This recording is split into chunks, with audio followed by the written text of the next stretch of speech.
Good morning, Cindy here, and today I am going to give you some great ideas about how to make a raised bed in Central Texas.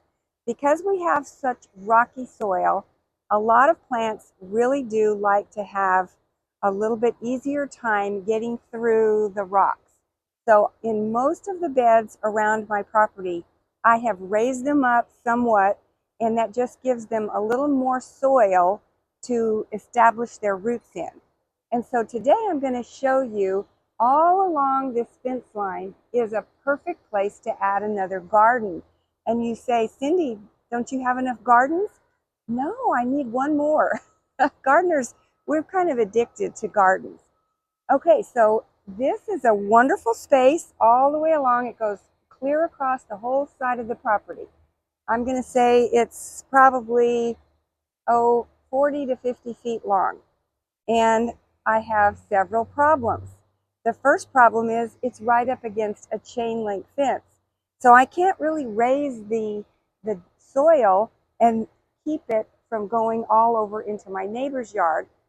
But I did find a solution. Actually, my husband found a wonderful solution, and I'm going to get up closer and show you that solution. And then what did we do on the other side? We used cedar logs. And these cedar logs are, I think, really great looking. They give the garden a natural look.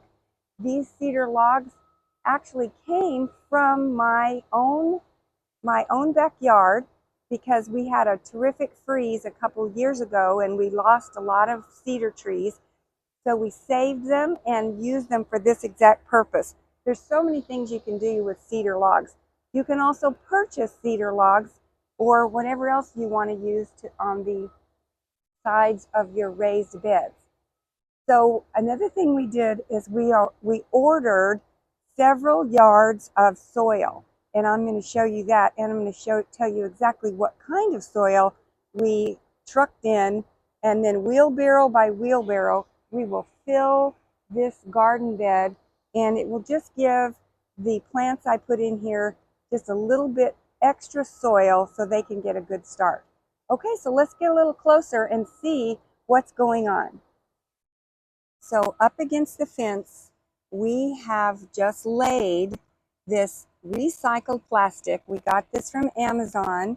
It's 10 inches high and 60 feet long. So it was a nice long piece. It goes all the way to the end, both sides, and it's flexible and cuttable. It's easy to cut if you need to, but it is thick, so it's going to last for a long time. That was my most important requirement, that it be something sturdy that will last. And then we tucked it in a little bit, like an inch or two, into the soil. And then I can raise the soil about 8 or 9 inches, and that will be perfect to get these plants some soil. And then another thing we did is we kind of went in here and we used a pick and we kind of pulled out the larger pieces of limestone. So all of this little limestone, that's fine. That's going to give me good drainage. And then we're going to add some really good garden soil to the top. At first we thought we would use these nice limestone pieces of stone. These are about 24 inches long. They're nice and deep, but once we found this is $52, and this was quite a bit more expensive. Plus, you had gaps in between each stone, and so you could, if you really wanted to be fancy, you could put this up against the plastic, and you could have the stone edge look. So it's up to you how fancy you want to get. And then we also have PVC pipe running all the way down, connected to a faucet, so I can have drip irrigation in here. So that will be very important to water all of this. And I have buckets of limestone that we've removed from this garden. And now we are ready to fill it with soil. And let me give you a closer look.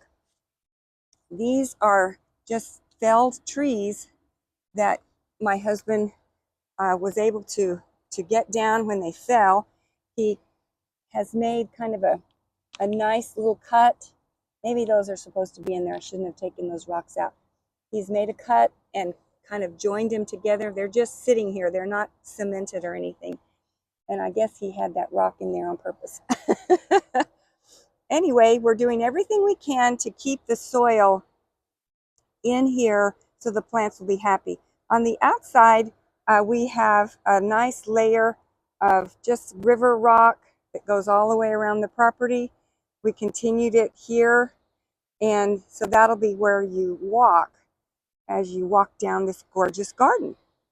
Now I am going to put in only Texas natives in this garden, and I'm going to have it have kind of taller shrubs on the back side, and I'll have shorter things on the inside.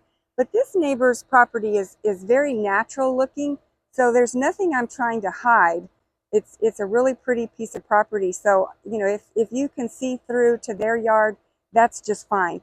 I just didn't want my soil to all head into their yard. So my husband has had a head start filling this, and we got this at the Garden Supply Center, or you can go to landscape supply centers near you. And this is landscape mix. And so this is $65 a yard in my area. The garden soil is $110 a yard. And so we just purchased the landscape mix. So it's not as amended as the garden mix would be. But we didn't need to have incredibly amended soil because we are planting Texas natives, and they really don't want something that has too much amended fertilizer in it. I am planting Texas natives in here, and they are fine with just a basic landscape mix. And in each hole, I could add some of my garden mulch that I am creating, but you want to be very careful that for these Texas natives that you do not over fertilize, because they really don't like that. So look how good this looks. So as I get closer, I hope you can see how nice this looks. We've raised it up about 6 to 8 inches. And once I lay my tubing all on here for my plants, I'll be able to start planting some new shrubs and perennials. And I'm just so excited to have another garden. And if you can see how good it looks with this landscape timbers. Now you could use rock, you could use cut stone. All of the landscape supply centers have all kinds of things for edging. You could just use the metal edging. The problem with the metal edging is it's not high enough because I have added so much soil. I needed something quite deep. So I'm very excited to keep going. And the next part is my favorite part, putting the plants in. And so we will keep on going. So here is an old stump, and we're not going to worry about trying to take that out. That will just rot over time, and we're just going to add the soil around it. One more thing my husband did put down is he put down cardboard on the right below to keep the grass and the weeds down. They will start coming up, but it would be helpful to keep them down just a little bit. So he does put a layer of cardboard down first and then the soil. So I'm standing here in my driveway, and a huge dump truck just delivered 4 yards of garden soil.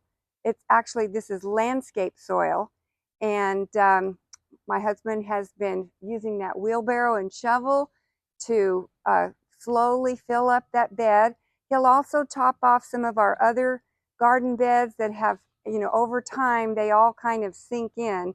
So it's good to refresh with some new soil about this time of year. So I wanted to share with you an easy way to calculate how much soil you would like delivered to your home.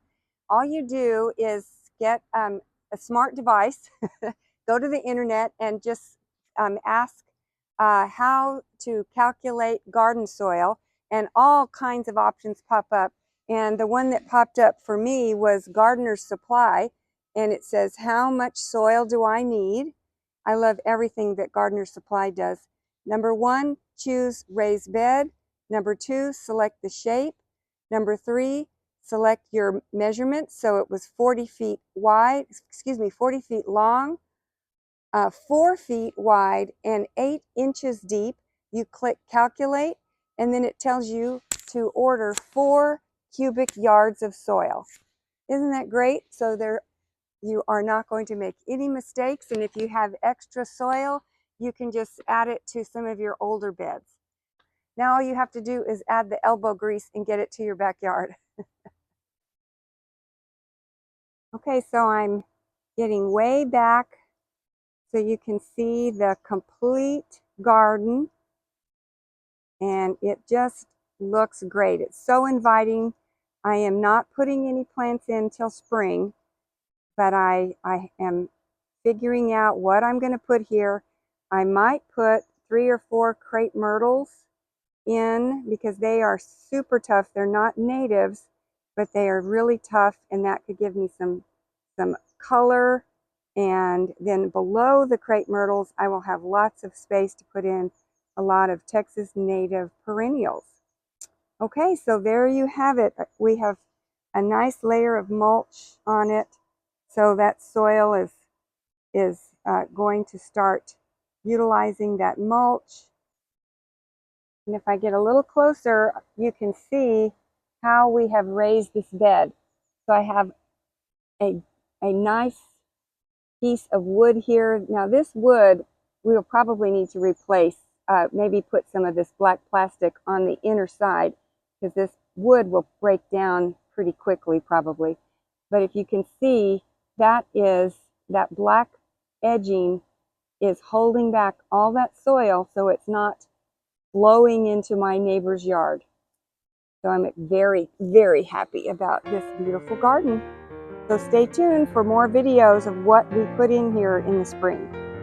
Okay, well, I hope that is helpful, and thank you so much for watching today. And if you liked any of these tips and tricks, please subscribe and give me a thumbs up and share with your friends. So it's good to see you, and I will have more to share on the next video. Bye-bye.